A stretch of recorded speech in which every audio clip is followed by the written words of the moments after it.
আসসালামু আলাইকুম এভরিওয়ান। অনেক দিন ধরেই প্ল্যান করতেছিলাম যে রোজাটাকে একটা রাইড দিলে কেমন হয়, বাট বিভিন্ন কারণের জন্য সেটা হয়ে ওঠে নাই। আবার মাঝে ইলেকশন ছিল, সো ইলেকশনের পরপরই বেরিয়ে পড়লাম একটা সোলো রাইড দেওয়ার জন্য।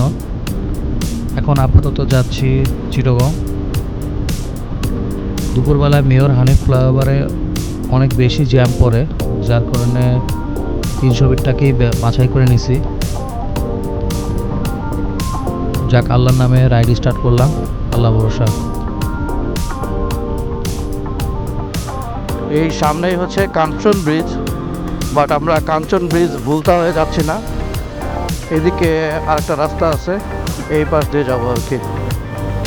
এই রাস্তা দিয়ে গেলে বেশি না, আপনার 7-8 কিলো পরে আমরা কাঁচপুর ব্রিজ পার হয়ে তারপরে উঠবো আর কি।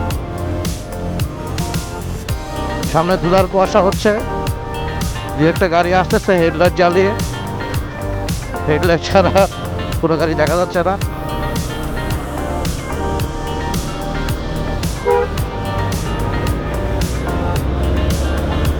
তো এখন চিটাগাং হাইওয়েতে ঢুকে গেলাম। অ্যাক্সিডেন্ট হয়েছে নাকি রে ভাই?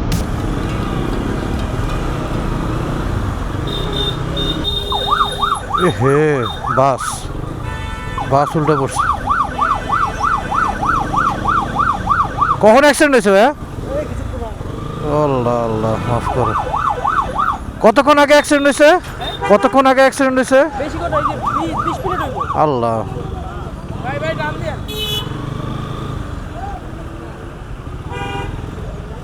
অটোর সাথে। মাফ করো আল্লাহ, মাফ করো। ইকোনো বাস অটোর সাথে। এই অটো বললাম না, সব কিছু হচ্ছে অটোর কারণে। অটোরা হয়তো বা সেভ করতে গিয়ে এই দিনের বেলায় হচ্ছে গিয়ে রাইডের একটাই ঝামেলা, এই যে উল্টা অটোগুলো আসে, এই অটোগুলোর জন্য হচ্ছে গিয়ে অনেক রাস্তায় হচ্ছে প্রতিবন্ধকতা সৃষ্টি হয়।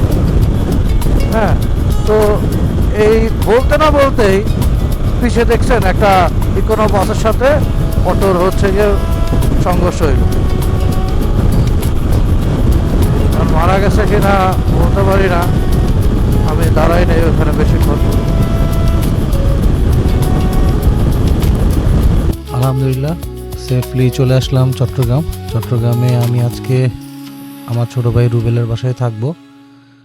কালকে ইনশাল্লাহ নেক্সট প্ল্যান চিন্তা ভাবনা করবো যে কোথায় যাওয়া যায়। রেল লাইনের উপর দিয়ে বাইক চালাচ্ছি, অসাধারণ দৃশ্য। কালুরঘাট ব্রিজের রেল লাইন, ওই পাশে গেলেই হচ্ছে আপনার বোয়ালখালী। আজকের প্ল্যানের কথা বলি, এখন যাচ্ছি বান্দরবন। আমি আর আমার ছোটো ভাই রুবেল আছি, দুইজনে আমরা আজকে এখন বান্দরবনের উদ্দেশ্যে রওনা হয়েছি। চিন্তা করলাম ঘুরে আসি। এখানে আগায় না কেন, বোয়ালখালী পার হয়ে এখন পটিয়ার রাস্তায় উঠলাম। এটা চট্টগ্রাম কক্সবাজার হাইওয়ে। কি পরিমাণ সিএনজি!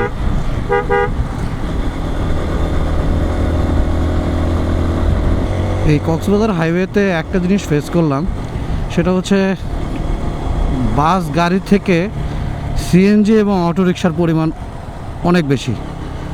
কারণে দিনের বেলায় আসলে গাড়ি চালাতে প্রচণ্ড পরিমাণ প্যারা হয়।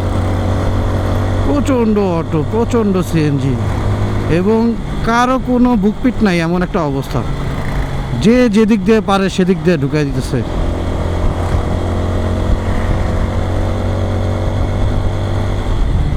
এবং প্রত্যেকটার স্পিড থাকে হাই, কোনো লো স্পিডে চলে না। আর কক্সবাজারেতে যে ছোট ছোট বাজার, এত পরিমাণ জ্যাম থাকে এই বাজারগুলোতে। রাস্তা ছোট এবং বাজারের পরিমাণ, বাজার গাড়ি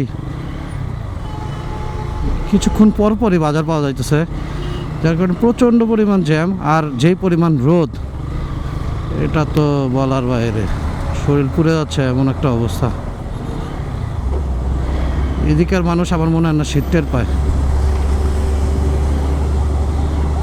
বান্দরবন 36 কিলোমিটার, কক্সবাজার 108 কিলোমিটার।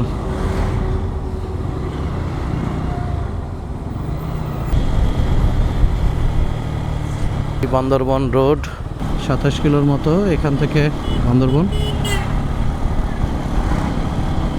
গাড়ির চাপ আজকে মোটামুটি তাও তুলনামূলকভাবে কমই ছিল।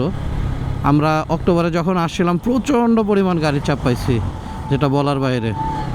বাট আজকে হাইওয়েতে মোটামুটি চাপ কমই ছিল। বাট অটোর কথা তো আসলে কি বলবো, অটো সিএনজি এগুলো তো থাকেই। সো ওইটার চাপ আগের মতোই অ্যাজ ইউজুয়াল ছিল আর কি।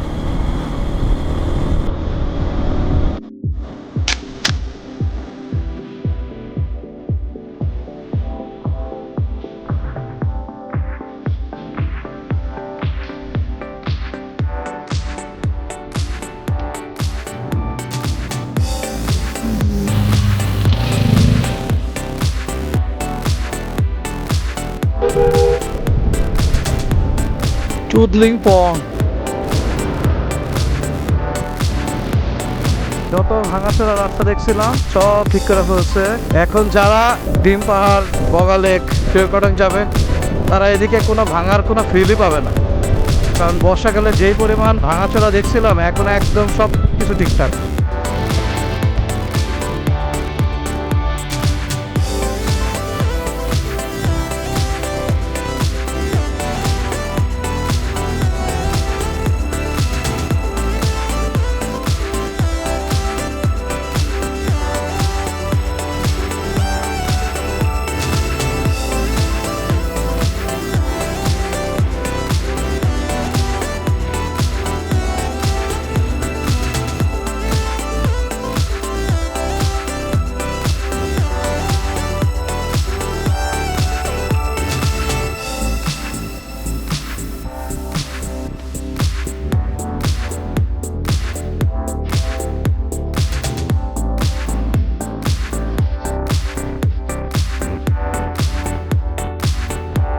চট্টগ্রামের সিআরবি থেকে রওনা হইতেছি।